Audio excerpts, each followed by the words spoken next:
Hi friends, how are you? Hope that you must be in a good health. Friends, it's me, Nana Kumari, and you are watching our YouTube channel, English with Nana Balam. Please do subscribe our YouTube channel. Friends, today I will teach you direct and indirect speech step 5.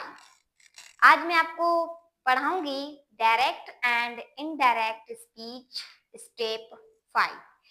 जैसा कि guys मैंने अपनी पिछली videos में जो है आपको direct and indirect speech का step 1, step 2, step 3 and step 4 आपको पढ़ाया है।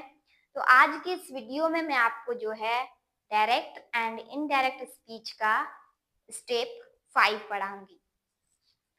तो गाइस आइए समझते हैं सेंटेंसेस की मदद से और भी अच्छे से। सेंटेंस नंबर 1 हमारा है डायरेक्ट स्पीच का सेंटेंस है। He said to me, I am writing now। अब ये एक सिंपल सा सेंटेंस हमारा डायरेक्ट स्पीच का। इस सेंटेंस को हमें इनडायरेक्ट स्पीच में कन्वर्ट करना है, ठीक है। सबसे पहले तो हमें ये जो हमारा सब्जेक्ट ही है उसको ही रखना है। उसके बाद यहाँ पे सैड टू का इस्तेमाल हो रहा है। जैसा कि मैंने आपको अपनी पिछली वीडियोस में भी पढ़ाया है कि सैड टू का इस्तेमाल जहाँ पे डायरेक्ट स्पीच में हो रहा है सेंटेंस के अंदर, तो जब इनडायरेक्ट करेंगे तब said to change into told में हो जाएगा।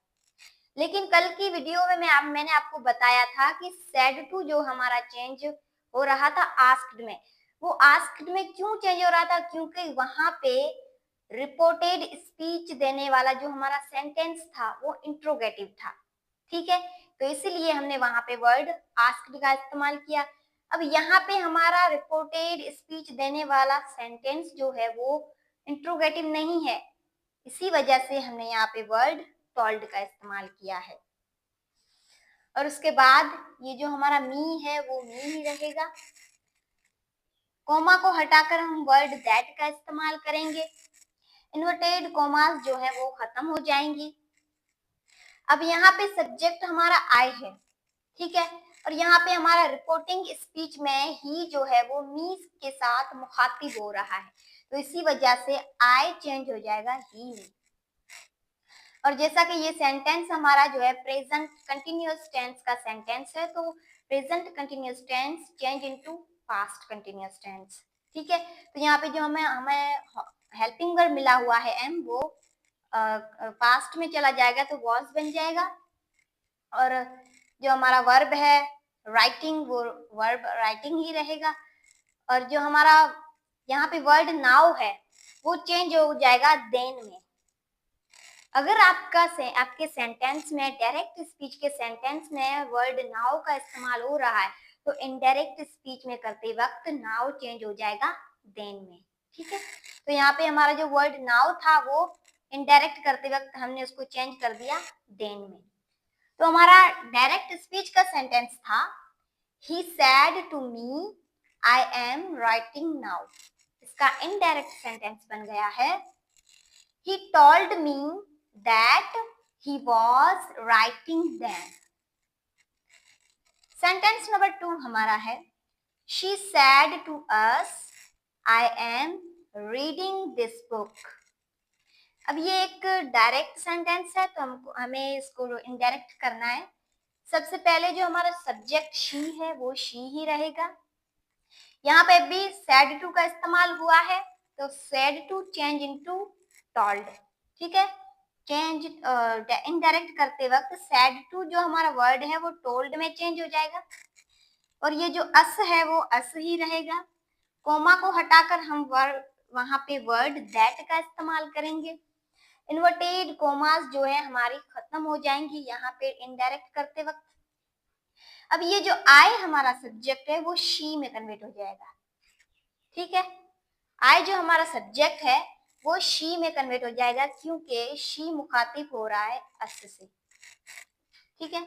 और ये सेंटेंस जो हमारा है प्रेजेंट कंटिन्यूअस टेंस का सेंटेंस है change into past continuous tense. ठीक है, हेल्पिंग वर्ब वॉज बन जाएगा और वर्ब सेम ही रहेगा। और यहाँ पे वर्ड दिस का इस्तेमाल हुआ है डायरेक्ट सेंटेंस में, ठीक है। डायरेक्ट स्पीच के सेंटेंस में यहाँ पे वर्ड दिस का इस्तेमाल हुआ है, तो इनडायरेक्ट करते वक्त दिस जो है चेंज इनटू दैट में हो जाएगा, ठीक है, दिस दैट में चेंज हो जाएगा। और ये बुक हमारा ऑब्जेक्ट है, वो बुक ही रहेगा। तो हमारा डायरेक्ट स्पीच का सेंटेंस था, she said to us I am reading this book. इसका इनडायरेक्ट बन गया है, she told us that she was reading that book. Sentence number 3 हमारा है, they said to me we were sleeping here. अब ये भी एक डायरेक्ट स्पीच का सेंटेंस है, ठीक है। सबसे पहले सब्जेक्ट जो हमारा दे है वो दे ही रहेगा, और said to change into told में, सैड टू जो हमारा है वो चेंज हो जाएगा टोल्ड के अंदर, तो यहाँ पे वर्ड टोल्ड का इस्तेमाल किया गया। मी जो हमारा है वो मी ही रहेगा, कोमा को हटाकर हम वर्ड दैट का इस्तेमाल करेंगे। इन्वर्टेड कोमास जो हमारी खत्म हो जाएंगी। यहाँ पे वी जो हमारा है वो दे में चेंज हो जाएगा, क्योंकि यहाँ पे रिपोर्टिंग स्पीच जो दे है वो मी से मुखातिब हो रहा है, तो इसी वजह से वी चेंज हो जाएगा दे में। अब यहाँ पे सेंटेंस जो हमारा है, वी वर स्लीपिंग हियर, ये सेंटेंस जो है पास्ट कंटिन्यूअस का सेंटेंस है, टेंस का सेंटेंस है, तो ये चेंज हो जाएगा, पास्ट कंटिन्यूअस में ही चेंज होगा। अगर हमारा सेंटेंस प्रेजेंट कंटिन्यूस के अंदर है डायरेक्ट स्पीच के सेंटेंस में, तो वो चेंज हो इनडायरेक्ट करते वक्त वो चेंज हो जाएगा पास्ट कंटिन्यूस टेंस में। लेकिन अगर हमें सेंटेंस डायरेक्ट स्पीच के सेंटेंसेस में जो हमें पास्ट कंटिन्यूस का सेंटेंस मिला हुआ है, तो वो भी इनडायरेक्ट करते वक्त चेंज हो जाएगा पास्ट कंटिन्यूस के अंदर, ठीक है।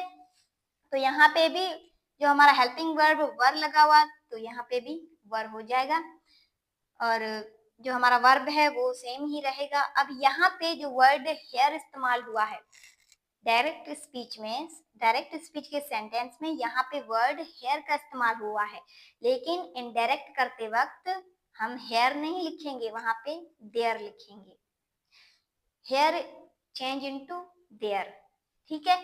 तो हमारा डायरेक्ट स्पीच का सेंटेंस था, they said to me we were sleeping here. इसका इनडायरेक्ट बन गया है, they told me that they were sleeping there. So guys, ये मेरी छोटी सी वीडियो थी regarding direct and indirect speech step 5, जो मैंने आपको बहुत ही अच्छे से समझाई है। और मैं आपसे हमेशा एक बात बताती आ रही हूँ आपको, और अपनी पिछली वीडियोस में मैं आपको एक फ्री एडवाइस देती आ रही हूँ कि practice makes the man perfect. जितनी ज़्यादा आप प्रैक्टिस करेंगे उतनी ज़्यादा आप किसी भी चीज़ को आराम से सीख सकेंगे। थैंक्स।